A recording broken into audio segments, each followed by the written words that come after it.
In this Horizon Forbidden West review, we'll be sharing our impressions on the sequel to Guerrilla's Horizon Zero Dawn. Having enjoyed over 2 weeks with the game and had plenty of time to explore and experience everything it has to offer, we're ready to answer the question, should you play this game? This will be a story, spoiler-free review, but the game is a direct sequel to the original, so there are some avoidable spoilers for Zero Dawn. Horizon Forbidden West picks up shortly after the endgame of its predecessor, Zero Dawn. 6 months have passed since Aloy dealt with the Hades threat, and she is now attempting to track down a Gaia kernel to attempt to restabilize the biosphere. If you have not played the first game, you'll have some troubles and confusion figuring out what is going on and why, but fortunately there are many such summaries online, and a quick look at a 10-minute video should set you up well enough. If you'd like a written version of this summary, you can check out our article. In the sequel, your battle with Hades seems to be over, but your search for the Gaia program branches out into ever more complex missions and takes you far into the Forbidden West and the lands of the fierce Tenakth and Ucharo tribes. The story progresses at an excellent pace and is well distributed to encourage map exploration without becoming a tedious run to point X, thanks to the fast travel and mount systems. It's also very well acted, which is a salient point throughout the game. Unfortunately, not everything is perfect in the story department, and I shall disclaim that I am a rather avid reader of sci-fi, fantasy, and overall fiction, so I may be a bit more exacting on my standards than the average gamer. Initially, I had a lot of troubles with the suspension of disbelief needed to tie together the story of Horizon Zero Dawn, as the idea that machines are killing us all, so let's create machines to save us all seemed like rather doubling down on a bad take. However, I eventually got over it and enjoyed the delivery of Horizon's other emotional moments. With Forbidden West, though, I found myself shaking my head more often than I wanted to, right to the very end. While the main plot points are far-fetched and do test your capacity to ignore logic just to have fun with it, it was the hollowness of the supporting cast, companions, and adversaries that actually let me down.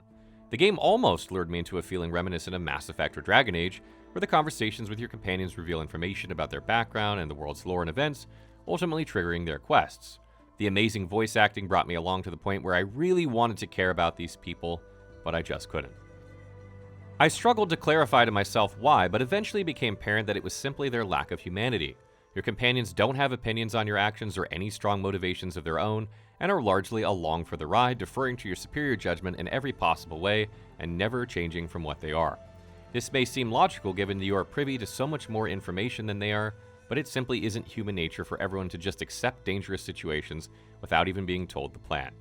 It may seem like I'm being overly critical here, but many other games have done companions so much better, and Horizon Forbidden West didn't need to add this aspect for their game to be good. Besides your companions, my other issue is with the villains. Almost a caricature of evil in comic book terms, the main antagonists have illogical motives that are poorly explained and were simply unconvincing to their alleged goals. While I cannot get into more detail without revealing major plot spoilers, just imagine you're facing a Bond villain from the 1970s, and you'll have some idea what I mean. In summary, Horizon Forbidden West has a decent story that is excellently told, but falls short of being good as the simplistic nature of the characters involved fails to justify their actions and objectives and thus the plot. Thankfully, the story is, for me, the weakest part of the game, and it only gets better from here. There are many fun additions to Horizon Forbidden West that improve the gameplay experience and show that developers took criticisms on board. Players will be able to customize Aloy via 6 different skill trees: Warrior, Trapper, Hunter, Survivor, Infiltrator, and Machine Master. Each of these trees provides passive bonuses, active skills, and a Valor Surge that is an ultimate mode that significantly increases your performance. The skill system is simple and easy to follow, and given the amazing amount of content, it's possible to max out all trees and you aren't locked into one path or the other. The skills themselves can be fun and make a difference to your combat, particularly when it comes to your spear and melee combos. The game has a loot system that is nearly identical to Zero Dawn, with the classic rarity levels of uncommon, rare, very rare, legendary, and an upgrade and socketing system very familiar to most action and RPG players. The gear customization isn't as deep as a hardcore RPG, but it's entertaining enough to encourage you to tinker and experiment with the game's elemental synergies. You will also be able to craft traps, tripwires, smoke bombs, and use a variety of ranged weapons, giving flair to your combat experience. Horizon Forbidden West combat is an interesting experience that made me think of Monster Hunter more than a few times. As you encounter machines, you're encouraged to scan them and cycle through their parts to identify weak spots and elemental weaknesses. You are also informed of machine parts you can detach by attacking in order to harvest materials, which encourages a tactical approach to ensure you get the best goodies. Making full use of concentration to slow time as you aim your bow, you can hit specific canisters or spots with specific elements to trigger a reaction for massive damage, while laying down traps to prevent other enemies from swarming you. If you're looking for a challenge, the game has plenty to provide, as the default settings put Aloy in quite a vulnerable position. The combat can feel clunky at times and the camera angle took some getting used to, but I made full use of the stealth options to sneak up on machines and get the upper hand whenever I felt the knockdowns were getting too annoying. The game features many combat and accessibility settings if you just want to cruise through, and given the scale of exploration, many people may opt to reduce the difficulty to be able to tick more of the boxes faster. But I'd advise against going that route right away so you can at least get into the customization and looting system and enjoy the satisfaction of energizing an enemy and getting one excellent shot into its glowing spots. Games with such massive living worlds invite the player to lose themselves in exploration. This is by far the best aspect of the game, and one that fully appeals to the completionist in me.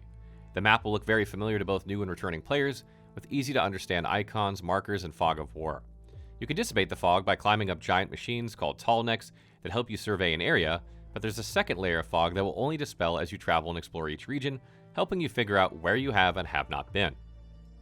The many corners of the world are packed with activities, and the main quest does a good job of bringing you along from one region to the next, then allowing you to pick up local side quests and errands that range from your usual fetch quests to deeper emotional missions that reveal lore of the area, relationships between tribes, and the state of the world at large. The side quests are both engaging and interesting, and are better than you'd expect to be for a genre that is typically emphasizing quantity over quality. There are a good range of activities, so you don't have that Ghost of Tsushima effect of forever chasing foxes or climbing up a shrine.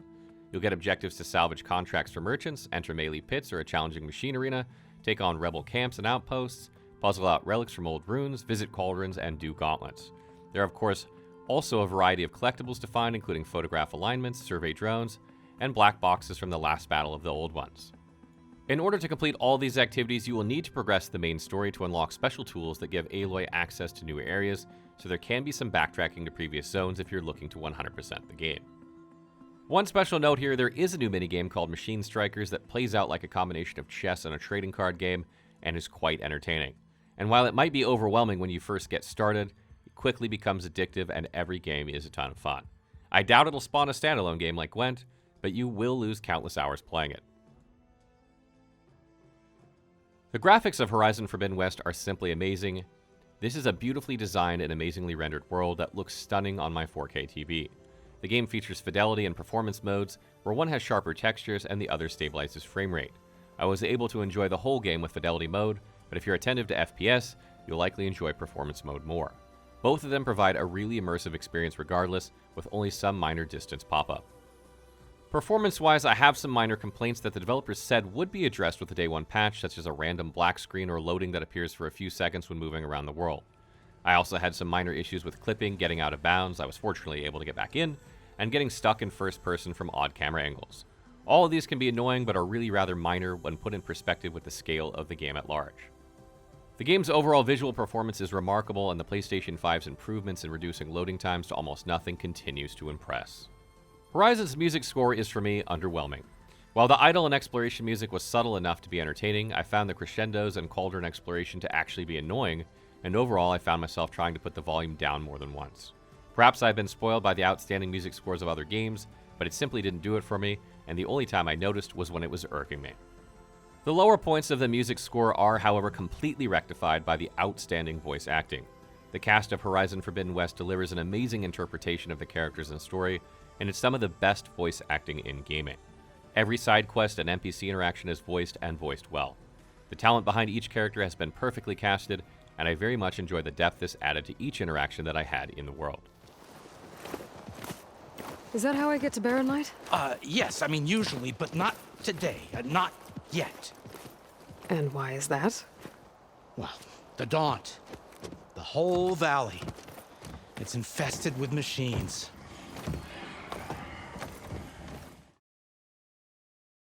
Open world and exploration games do not offer a good deal in terms of replayability, as you won't be going through the game again with a different build or to make different choices. That said, the game's scale is large enough that you're looking at over 100 hours if you want to complete all objectives and gather all collectibles. This is a massive world with plenty of activities, climbables, destructible secret walls, and interesting quests. Discovering each type of machine, finding all of the relics, and collecting the many data points of the many areas can become addictive and fun, because it can be both relaxing and exciting depending on the tempo of your own approach. I quite enjoyed this aspect of the game, even if in the end it is generic and common in the genre, because I enjoy exploring and ticking boxes. Final thoughts. When I started Horizon Forbidden West, I wasn't sure what to expect. As a direct sequel, it was clear that many things would carry over, so it should feel familiar, but what could be done to improve on the critically acclaimed original? As it turns out, there was quite a lot, from better climbing, exploration and tools to interesting skills and improved melee fighting, to expanded activity ranges and deeper NPC interactions. As I jumped into endgame and postgame, I had found my groove for combat, progression, and exploration, and got into a relaxing rhythm to uncover all secrets on the map and finalize my collections to fill up all my data point entries from my notebook. At this point is usually where I consider, is it worth the price, and it gets a little bit tricky. On one hand, I found the story cliché and wasn't overly impressed with it. On the other hand, the game has truly amazing production values and the gameplay is solid. But is this enough to make you spend 70 USD on this game rather than on Elden Ring that comes out a few days later? In my opinion, no. Horizon Forbidden West, while phenomenal in many ways, is also decidedly average in others. The game doesn't do anything new or groundbreaking, and in many ways it's just more of the same sort of open world game that we've seen done over and over again with Assassin's Creed, Ghost of Tsushima, and even games like Skyrim and Red Dead Redemption. And while that is fantastic company to be included in, those games simply do the same things better. There is certainly a fan base and market for Horizon Forbidden West, as Zero Dawn sold well and had outstanding review scores. And there aren't a lot of games that compete in terms of sheer size and production value, except the ones I just mentioned. So I think if those are some of your favorite games, you will absolutely enjoy Forbidden West, and this will likely be a day one buy. However, if you're new to the franchise or you're wondering if it's worth getting a PS5 just to play it, I'd hold off until after Elden Ring or until the price comes down a bit.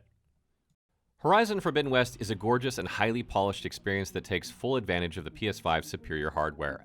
And while a dream come true for explorers, the subpar story just prevents it from being a true masterpiece. Recommended for fans of the genre. So what are your thoughts after all this? Do you have this on pre-order already, or are you trying to decide if you want to get it? Let us know in the comments below.